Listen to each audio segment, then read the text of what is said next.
about to go get some gas. I'm running late. It's 10:50 literally, and I'm about to go view this apartment. My man was supposed to come with me, but he running late because he had to fix something at work. He still work on the bus. Sadly, I would have loved for him to come, but it's all right. I was going initially by myself, but I just asked him last minute if he wanted to be there. He said yeah. I mean, he was like I'm not gonna say yeah because I might not wake up on time. And it turns out he's late because he worked on the bus. Anyway. Mm-hmm.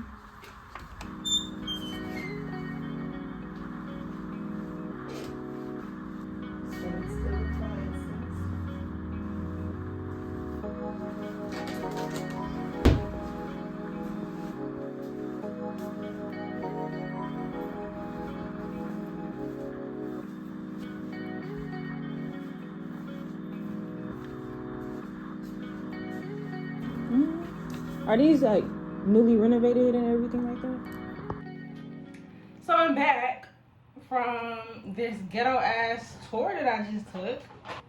While we touring, and the lady who is renting an apartment there, she's like telling me about it. She's like, okay, it's quiet.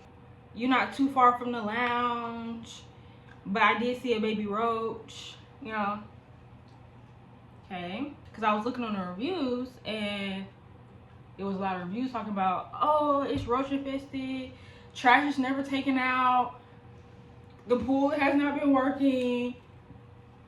Like, she said she been there for a month, so she really don't even know what's going on for real. Okay, I get there and nobody's in the office.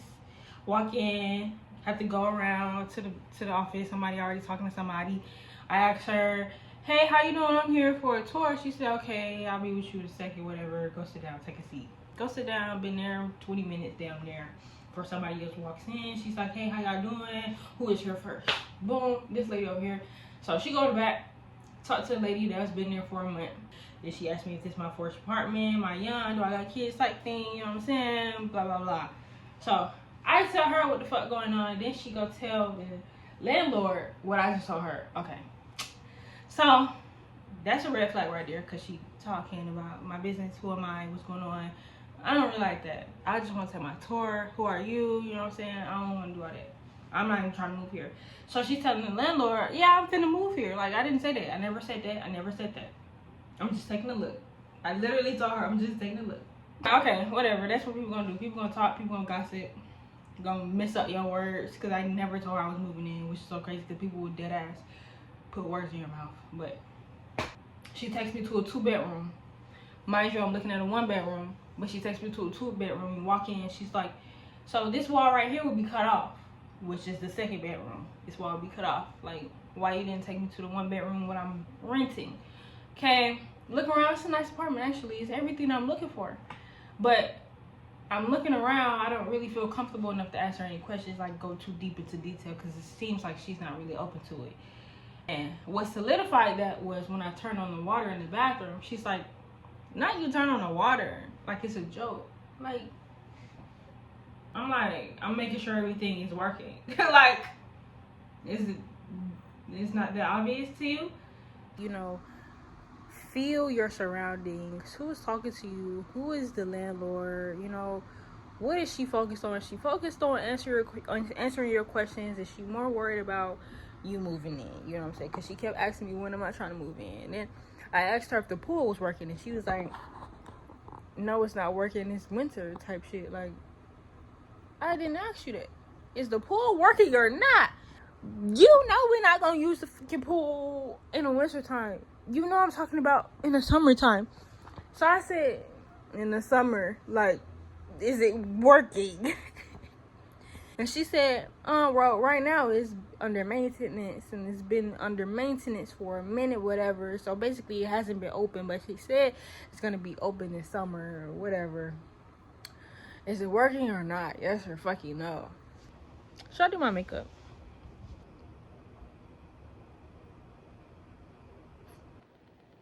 You know, I'm just sitting here thinking, because God has been here with me every step of the way. Even when I didn't know he was here guiding me. And when I tell you that this year has been the most eye-opening, overwhelming, uplifting year I've ever experienced in my life. I'm not lying to you. I've seen things, I've heard things, I've learned things, I've understood things. I've been giving things by God, from God, that literally alters the trajectory of your life in a positive and better way. Because I've been here for 2 years and I've learned the most about God here than I have my entire life. I didn't grow up in church. I went a few times, but it wasn't like, this is what you should be doing. God is who you need to be talking to. Jesus Christ, to be specific. Yahweh, Jehovah Jireh. Like, I've never heard those names until I got here. Yahweh, Yeshua. You know what I'm saying? Like, these names weren't introduced to me until I got here. So it's like, God will put you in these positions to make you see things in a bigger way. Because I wasn't even focused on getting an apartment or moving until, it's always been on my mind, but on some, I'm really gonna get out of here and move and get my own space. Like, you feel like it's fake because everything happens in such a big and drastic way, and then it finally comes to that point in time where you have to get up and do something different. Like, change is necessary because that's how you live. Change means you're being alive. Change means you're alive. If you're not willing to change, you're really missing out on things that God has for you because you're so stuck in your ways. Stop being in your ways. I was looking at Prophet Lovey last night, literally, and he was preaching about how you have to be supernatural in order to see the bigger things that God has for you. You can't be so carnal minded and so stuck in your ways because you're closing God off, literally.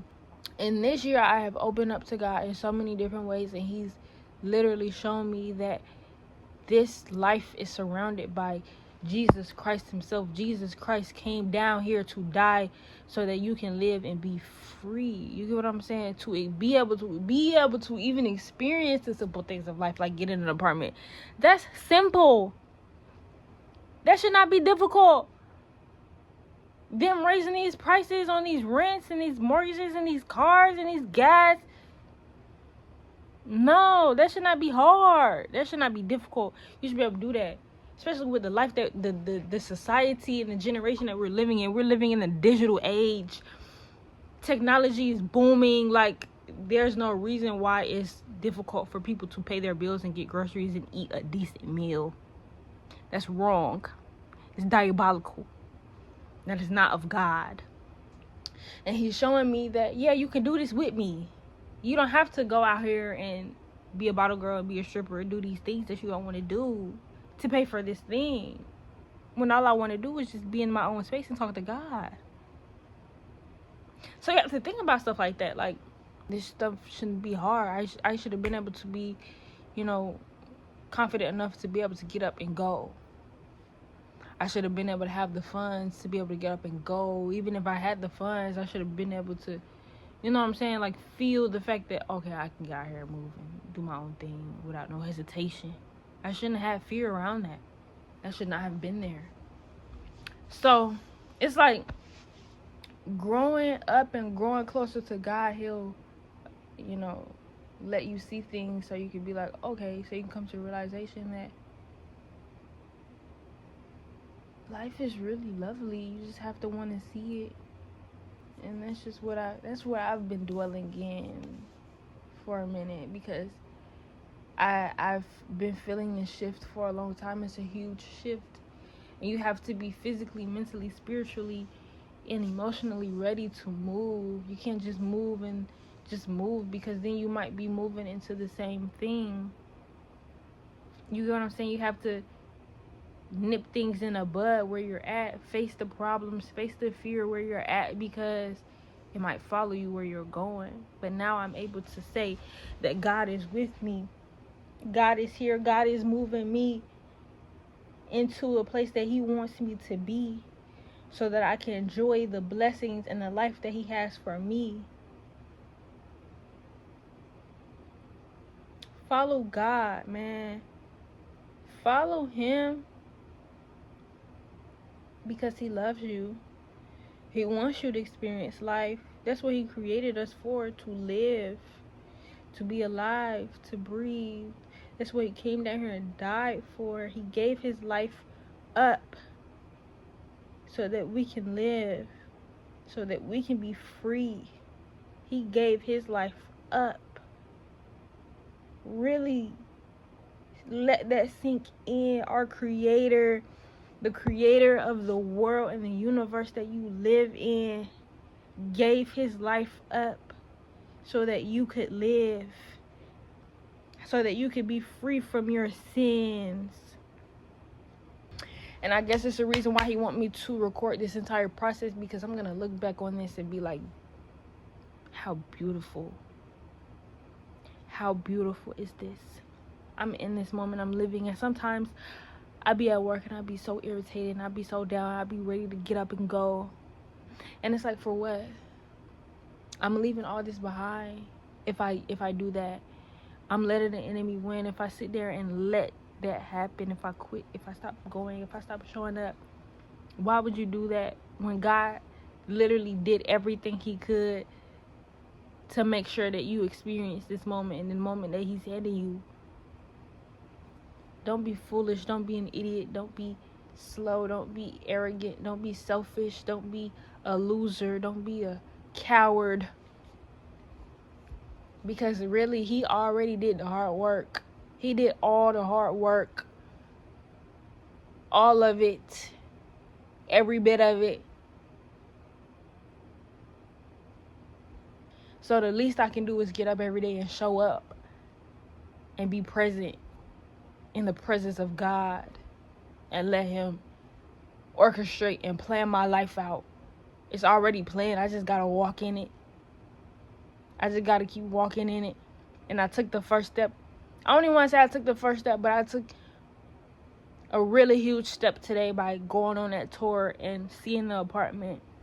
Even though it might not have been the one that I am moving into, or the one that I feel like I should move into, or the one that he wants for me, I took that step into a new area, into a new life, being able to have my own space.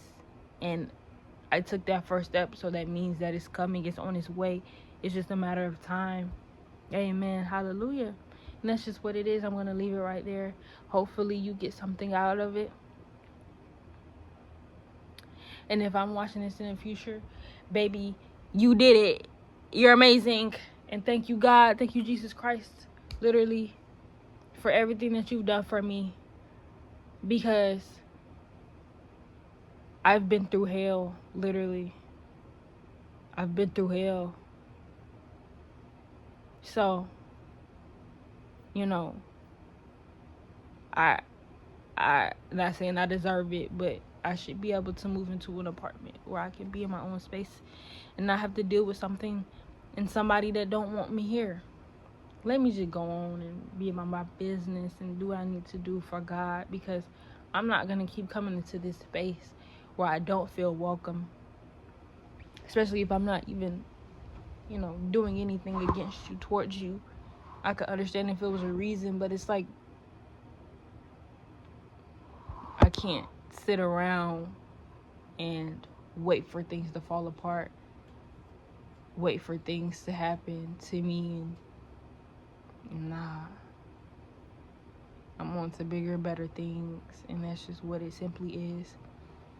But anyway, that's what I had on my mind. I'm about to watch some YouTube videos, maybe some vlogs or something, but right now I'm just really chilling. I got a pot pie in the kitchen. I'm gonna eat, and I'm still looking for apartments. I'm looking at this one right now. Oh, I'm not gonna show y'all. I'm not gonna show y'all. I'm just gonna Well, I'm not gonna show it, cause I be talking like I'm gonna post this. I don't really know. I might just make it for me. I don't know how I feel. I got a tattoo right here, y'all. If y'all can see it. Update. Tattoo and red hair.